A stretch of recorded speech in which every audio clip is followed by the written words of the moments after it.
তবে একটা বিষয় নিশ্চয়ই লক্ষ্য করছেন যে এখন কিন্তু ভালো বেশ কিছু বিষয়ে ঐক্যমতে পৌঁছানো যাচ্ছে, এটা একটা স্বস্তি এবং সন্তুষ্টির বিষয়। বিশেষ করে আজকে যে দুটো বিষয় নিয়ে আলোচনা হয়েছে, মোটামুটি একটা তো পুরোই ঐক্যমত হয়েছে, যেটি আমাদের উপজেলা পর্যায়ে যে অধস্তন আদালতের কার্যক্রমকে সম্প্রসারিত করা। যদিও আমরা দেখেছি যে আপনাদের নিশ্চয়ই সকলের মনে আছে, সামরিক স্বৈরশাসক এরশাদের সময় কিন্তু হাইকোর্টের বেঞ্চ ঢাকার বাইরে নেওয়ার হয়েছিল। আবার কিন্তু আমাদের এই যে শহরের প্রতিষ্ঠিত এবং প্রভাবশালী আইনজীবীদের বিরোধিতার কারণে সেটি কিন্তু শেষ পর্যন্ত টিকে নাই। কারণ হচ্ছে এই প্রতিষ্ঠিত এবং প্রভাবশালী আইনজীবীগণ ঢাকায় থেকেই তাদের আইনি ব্যবসাকে মানে বজায় রাখতে চান, ঢাকার বাইরে তাদের জন্য একটু কষ্টকর হয়। তো ঠিক এই উপজেলা পর্যায়ে আপনারা দেখবেন যে এখন যেটা দীর্ঘদিন ধরে আছে, দ্বীপাঞ্চল কিংবা বিচ্ছিন্ন এলাকা বিবেচনায় ভৌগোলিক দূরত্ব, জনসংখ্যা যেটা আছে, এখন কিন্তু আরো সেটা বৃদ্ধি করা দরকার। সেটা যদি খুব বেশি সংখ্যক বৃদ্ধি করা হয়, তখন আবার আইনজীবীদের পক্ষ থেকে একটা প্রতিবাদ বা প্রতিক্রিয়া আসতে পারে।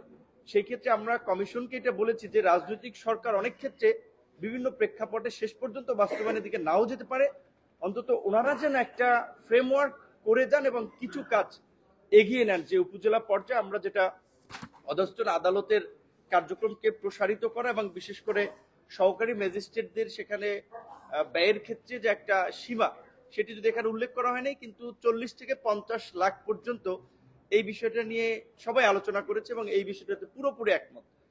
দ্বিতীয় যে গুরুত্বপূর্ণ বিষয়টি যে জরুরি অবস্থার বিষয় নিয়ে, যেটি আপনারা ইতিমধ্যে শুনেছেন যে জরুরি অবস্থাটা থাকা প্রয়োজন, সেটা বিভিন্ন বিবেচনায়, প্রাকৃতিক দুর্যোগ কিংবা ধরেন কোনো মহামারী বিবেচনা, অনেক ধরনের কারণে হতে পারে।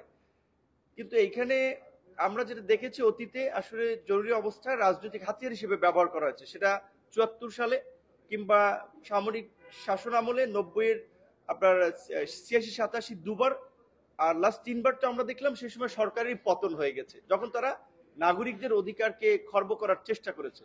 সেই বিবেচনায় আমরা যেহেতু একটা অভ্যুত্থান পরবর্তী সময় একটা নতুন সেটেলমেন্টের কথা ভাবছি, সেই জায়গা থেকে আমরা এটা পরিষ্কার করে বলছি যে জরুরি অবস্থার সময় নাগরিকদের মৌলিক অধিকারের ক্ষেত্রে কতটুকু আসলে খর্ব করা হবে কিংবা কতটুকু বজায় থাকবে, এইটার একটা মাত্রা থাকা দরকার।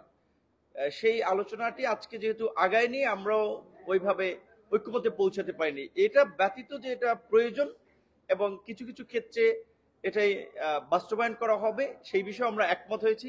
আশা করি সামনের আলোচনাগুলোতে আরো বিভিন্ন ক্ষেত্রেই একমত হওয়া যাবে। সবাইকে ধন্যবাদ।